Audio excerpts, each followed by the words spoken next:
In this video, you'll learn how to create a sales order in Zoho Inventory. We'll go through the entire process from logging in all the way to saving or sending the order. So by the end, you'll be comfortable creating sales orders on your own.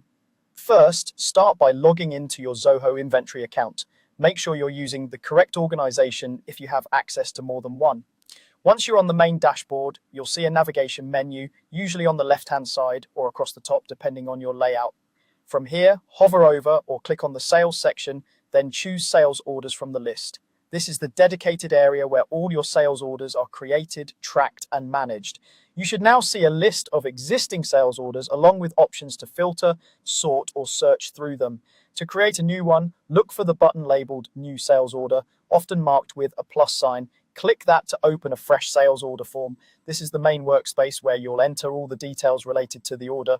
At the top of this form, you'll choose the customer, click into the customer field, and either select an existing customer from the drop-down or start typing their name to quickly search. If the customer is already in your system, their details like billing address and shipping address will usually autofill based on your stored information. If you need to adjust anything, you can edit those fields right in the form. Next, move down to the item section. This is where you add the products or services the customer is ordering. Click to add an item, then choose the correct item from your inventory list. For each line, specify the quantity the customer wants and make sure the price reflects what you've agreed with them. Zoho Inventory will typically pull in default prices from your item settings, but you can adjust the price if you're giving a discount or using special pricing for this order.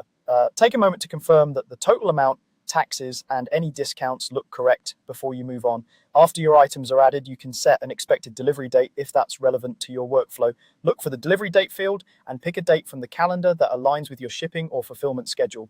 This helps your team stay on track and gives the customer a clear expectation. You can also set the terms, such as payment terms or other conditions, choose the appropriate term from the drop-down, or verify that the default terms match what you've agreed with the customer. Once all the information is in place, review the entire sales order carefully, check the customer name, item list, quantities, prices, totals, delivery date, and terms. It's much easier to fix mistakes now than after the order has been processed. When you're satisfied, you have two main options. You can click Save to store the sales order in Zoho Inventory for your records and internal processing, or you can click Send to email the sales order directly to your customer. Saving is useful if you're still waiting for confirmation or need internal approval, while sending is ideal when the order is ready to be shared. And that's it. You've created a complete sales order in Zoho Inventory, from selecting the customer and adding items to setting dates and finalizing it by saving or sending.